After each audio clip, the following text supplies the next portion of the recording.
Good morning.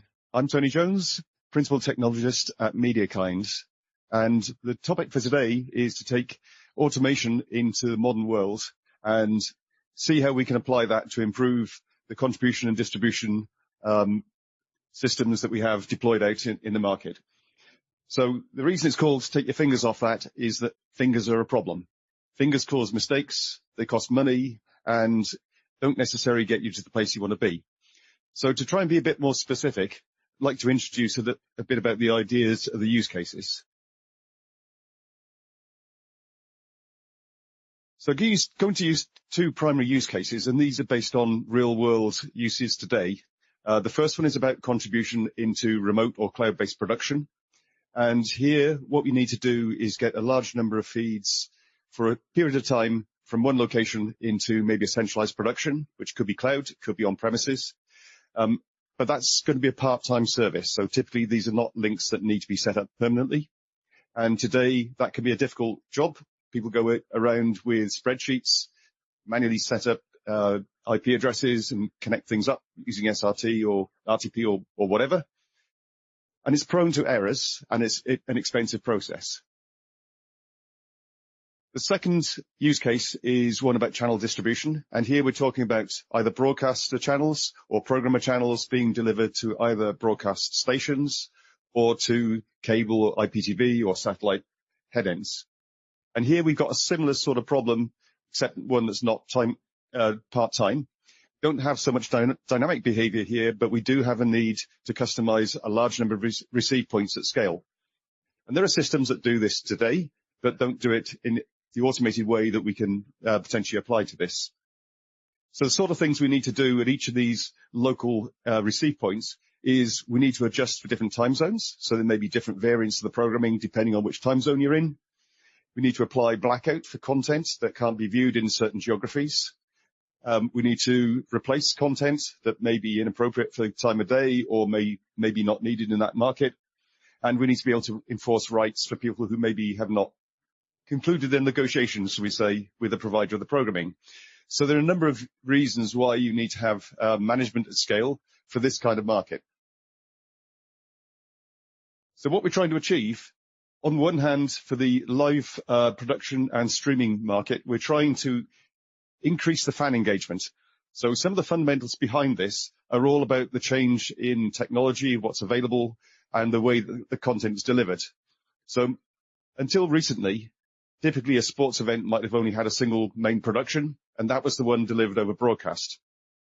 Today, the picture has changed quite dramatically, and the expectations of streaming subscribers are much higher. So not only would you expect that main production properly produced at the high quality, but equally, and again at the same quality, you can expect to have secondary productions, isolated camera feeds, and much more content available, and make it a richer experience for the consumer. So there's more content to be produced and delivered, more connections therefore to be established, and it also offers, because of the ability to deliver a larger amount of content by streaming than could fit into a broadcast service, it means there are more games as well.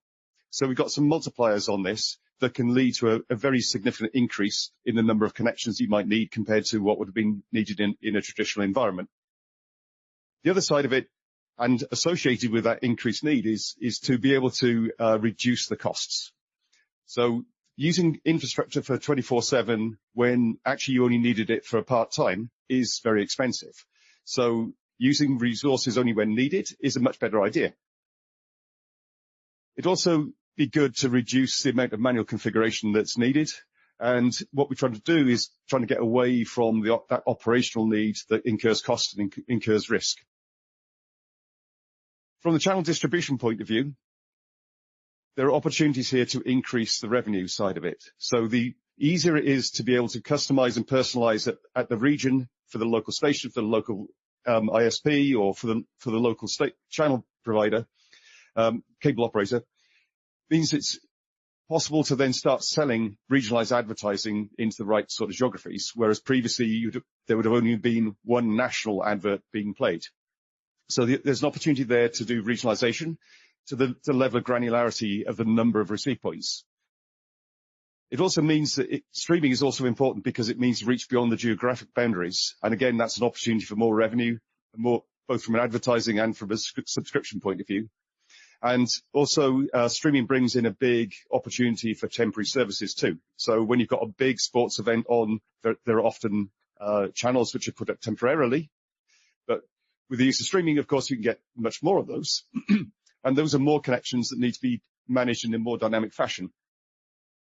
So again, the aim in the cost-saving side of it is to reduce the amount of manual intervention that's needed. So you do not want to have to go and configure each of those edge devices in order to get the thing that you want. And as we go into a more automated way, more of these things need to be orchestrated at a larger scale. And I'll come back to that in a moment. We also have transitions in the distribution world where C-band satellite capacity, some of it's already been sold off to mobile operators. The mobile operators would like to have all the rest of it as well, in truth, and they'll be lobbying governments to be able to free up that capacity. So that means that there's a transition from there over to IP for these kind of distribution systems. And that kind of disruptive change makes it possible to introduce some new technology and ways of working that mean that the system's not only more efficient, but also more flexible alongside that. So let's have a look at some real-world use cases. So this is the sort of geography that you would expect to find for the location of venues for a major sports league in the US. There are tens of different sites, and of course, every time there's a game on, it's going to be in a different venue. And although the production facilities may be centralized, in this case, perhaps in LA, the contribution of the sources needs to be done differently for every game, and you'll have multiple games in parallel. With the advent of streaming, as I was saying, the amount of content being produced and the number of connections that are required has increased. So there are obviously multiple camera angles coming through from each of these into remote production, and there may be quite a few matches going on concurrently as well. So we start to talk about some fairly large-scale needs here. And if I give an example of some real-world traffic, this is from a real system that's out there. And you can see at the top graph, the top two, the left and right, are just from two different regions, obviously for high availability.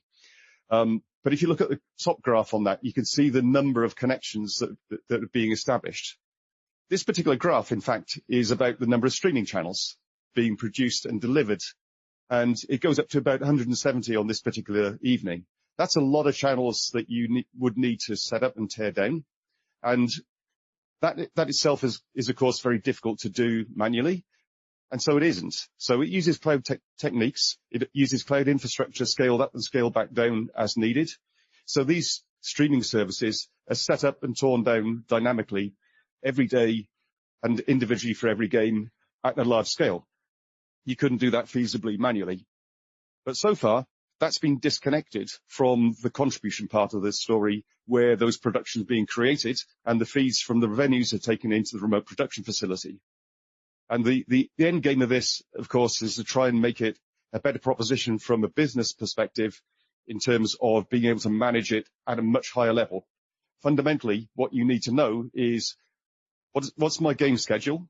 Where are the venues? Where do I need to get it to in terms of production? And what's going to go out the other end? So what am I trying to produce? And the system underneath ought to be able to have enough intelligence to be able to make it so. And with cloud infrastructure scaling up and down, and a cloud approach even to the connection management, we can start to bring all that together to give a holistic picture of how to modernize this kind of story. And in fact, with the streaming world, with multiple games on concurrently, multiple productions per game, you kind of have to. And so as we start to move into this world, we can see more automation coming in. And by applying cloud techniques, even for things which are not in public clouds, then we can get that kind of automation benefit and reduce the amount of manpower it takes to do it. The other use case, if you look at a distribution system today and look at a typical programmer or typical broadcaster delivering to lots of different destinations, what you tend to find at each of those destinations is a rack full of equipment, which is highly customized. It's got a controller that was built probably by a small software company that is bespoke for that particular system. You won't find it anywhere else in the world doing the same job. And it's a very custom environment. And the control for it may be centralized, but it's an inbound control that pushes a configuration and commands to the edge. Now that comes with its issues, because if you know how stateful systems work, it has a dependency on what was happening before in terms of what that command might do. So although these are really good systems, there is some imperfection in the mindset that's maybe different from how a cloud-based approach would work. So in a cloud-based approach, it's kind of done. So this is how it would look today. So again, you've got cable head ends which are doing processing. And the configuration of those, again, may be centralized, but they're pushed from the center into the edge. And likewise for the broadcast stations. For the cable ones as well, the delivery format might be different. So you've got all that regionalization. You have the need for making sure that the rights are enforced properly so that people are paid for them. But delivering into a cable head end may be different at each cable head end. The format you need wants to be the house format for the cable operator, not necessarily what was used for delivering across the distribution channel. And in fact, this kind of approach means that you can take advantages of moving the technology of the distribution chain without impacting the cable operator's feed at the end of the day. But these are quite customized solutions, and they do work okay. They're not, they don't have massive imperfections, but it's not a modern approach, and it takes more manpower, and it's harder to diagnose and debug than is necessary. So what can we do differently? Well, if we want to set up a connection from one location to another, such as this one, it would be far better if the devices that are responsible for doing that could know what to do without having to be commanded to do so directly. It's better if they can go and ask what their configuration should be, and that those connections are then established. So that's taking more of a cloud-based approach, because it's better that the devices make a callback into a database that says what their end state should be than for them to receive commands. And then, as works in the same way as you would get working in a cloud environment, it's the device's responsibility to achieve that state. So you don't tell it how to get there, but what the end goal is. So we end up with this kind of topology. And it's important to note that there are often many firewalls involved in this. That diagram that you saw about, for both of the cases, where there are venues that may not be owned by the same organization that's trying to achieve the connections, that if you've got devices on somebody else's premises, they're very often difficult to access via IP. And it's been a traditional problem about being able to get through into control devices which are on somebody else's premises, because there are firewalls there, and organizations are sensibly very sensitive to those firewalls. However, it's a much more reasonable prospect to ask for access for something to be able to dial back out again. So what you want to do in this case is for the edge devices to call home. They know where home is. That's fine. That's a DNS resolution. But they can call back out to the centralized location, which typically would be, it would be in public cloud for us as the control location. And they can establish that connection so they can find out what they should be doing. So rather than being told what to do, they go and ask. Having made that connection, it's then possible to also set up a tunnel, which means that the control plane has a much better access to see exactly what's happening at the edge device as well. So that helps to make that diagnosis and status reading a lot more straightforward. But fundamentally, it only requires that callback and request of what should I be doing today. So, for example, in a cloud-based production environment, if you've got remote production, you might, for example, take JPEG XS feeds at a high bit rate because it's your primary production, and that gives you the highest quality feeds, and that's great. Tomorrow, the next match might be a different one. It might be a lower value one, and perhaps you're using a cloud-based production, in which case you don't have the capacity necessarily to want to bring back everything as JPEG XS, and a lower bit rate option would be better. So in that case, the flow can be perhaps an HEVC type connection, allowing you to get very high quality at a much lower bit rate. So these flows are things that we can define as templates and make available to be able to be chosen for the type of connection you want. So today, I want to be able to connect from A to B in this format. In fact, A to B and C and D and E if necessary. So point to multipoint, potentially, the flexibility of calling up whatever flow you want, and the devices just do it. And in fact, the actual device can be assigned dynamically by the management system. Nobody needs to tell it to use this encoder, this decoder. The system can work it out for itself. All it needs to know are the edge connections, and the rest of it can be automated and connected together. You can see that this is just talking about those edge devices and the connection part of the story. Sitting above that is another level shown in grey, which is the orchestrator. And the orchestrator is that higher level of business control, which has exactly that definition to say what should be happening where. And that makes the scheduling and everything else much more straightforward, because that means that the same way that these connections are being set up, it's also possible to set up the streaming back end. So you've got live encoders being created, live to VOD, advertising, all the monetization side of it, cloud DVR, whatever you need for the overall streaming service can be set up in parallel.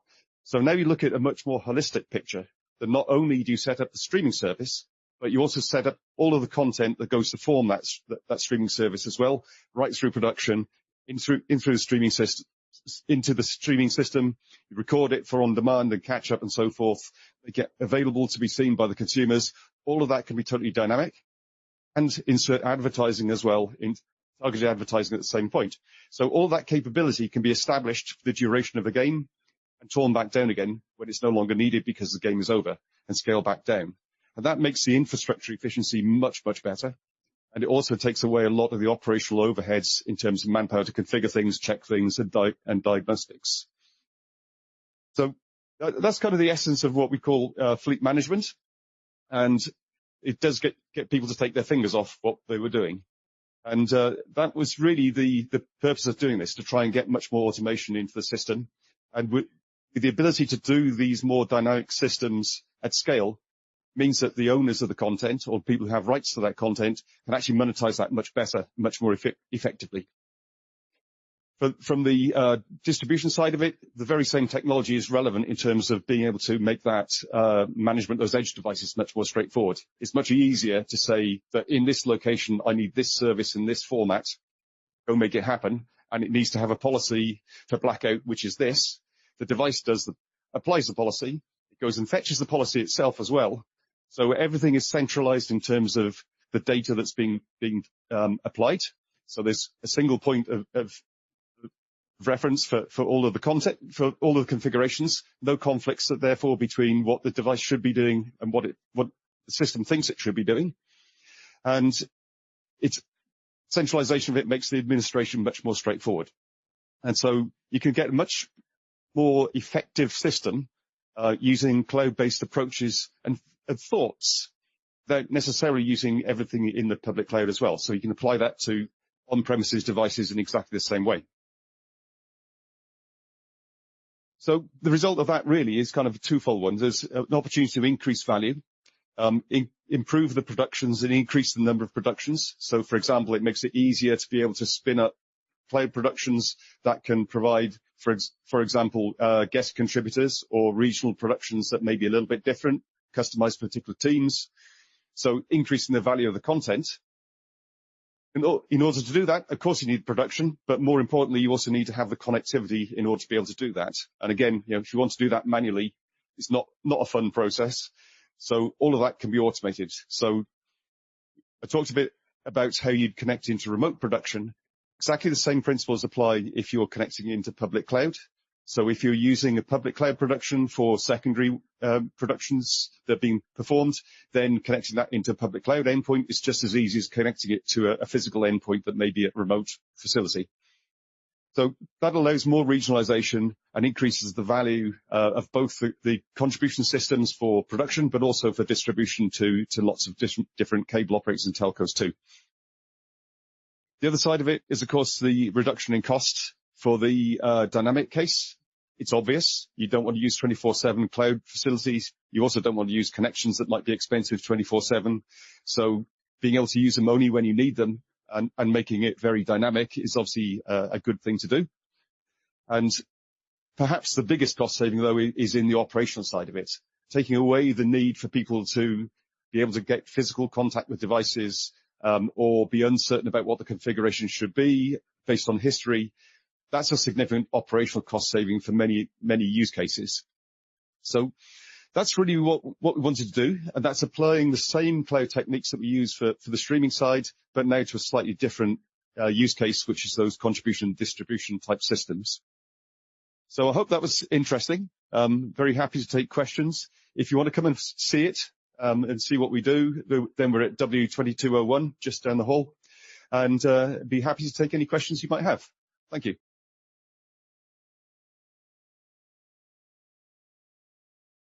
If you do have any questions, there's a gentleman in a hat who's just to your left who has a microphone.